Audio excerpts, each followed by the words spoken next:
So the new food pyramid came out here recently, and I have some thoughts.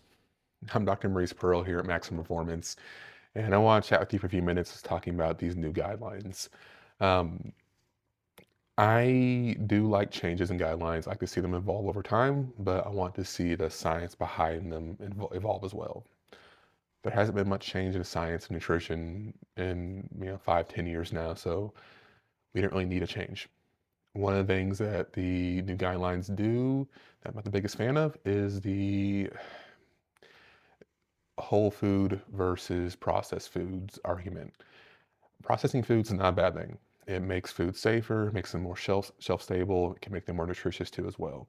Things like flour right now are already fortified, and that technically is processing. Um, Seeing that not be emphasized as a good thing is problematic. And that being said, whole foods aren't always the easiest to get a hold of. I mean, depending on where you live, it may not be the easiest thing to get to the supermarket to buy nothing but fresh fruits and meats and things like that. You're going to rely on the box of Hamburger Helper or whatever it is to feed your family. And with whole foods, the ability to cook them is also an issue. Time matters. We do all have the same 24 hours of a day, but if you're working, have multiple kids, getting home to cook a full meal from scratch, it's hard, and is what it is. The other things I don't like about this pyramid is the lack of beans. Beans are a great food. They're full of good quality proteins. They're full of fiber, and they are very, very healthy for you. And frankly, you could do a lot with beans. They're also a very low cost food as well.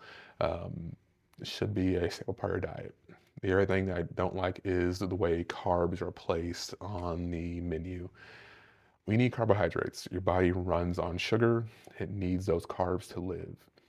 Now, I love sourdough. I love some of the whole grains they recommend, but we're missing things. We need those simple carbs too. The sugar, honey, brown sugar, but also include things like potatoes. French fries can be great for you if cooked the right way. Um, at the top of the pyramid, it does talk a lot about getting in more red meat, which not the worst thing, but red meat does have its problems. Red meat tends to be a little fattier. And right now, American Heart Association still recommends only 10% of your daily calories come from saturated fat.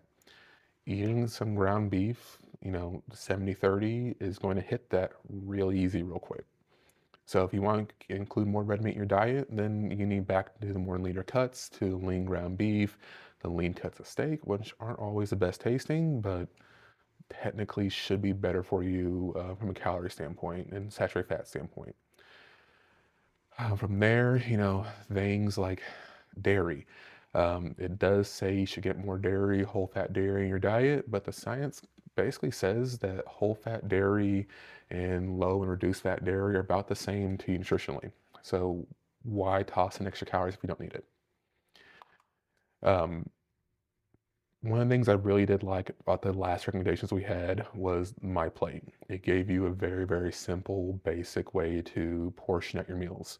It told you, how much protein to have on your plate, how many vegetables, how many carbs, and it made it just a simple way to visualize it. And, personally, I think you should have more protein in your diet, but there's nothing wrong with the recommendation as it stood.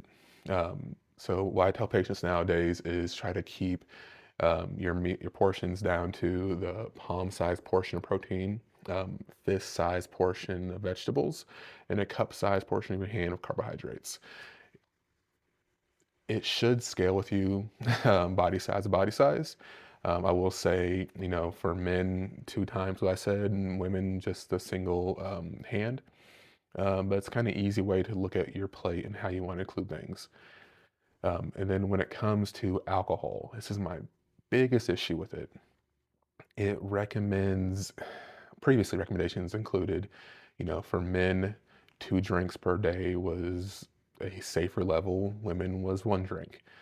They removed that entirely and it said drink in moderation. Moderation means a lot different things to different people. So for some people, they may see that moderation is a 6 pack of beer a night. Um, at the end of the day, alcohol will be getting away with your health goals. I do love a good beer, a good glass of wine every now and then, but I do try to limit it because it can affect, overall calorie count for the day, and it does get in the way of a lot of ways we process our foods and can lead to some more complicated health issues. Now, if you want to do, if you want to learn more about healthy living, way to kind of optimize your diet, or even lose some weight, we do offer one-on-one coaching here at the clinic, and we also have a free weight loss course linked in our bio.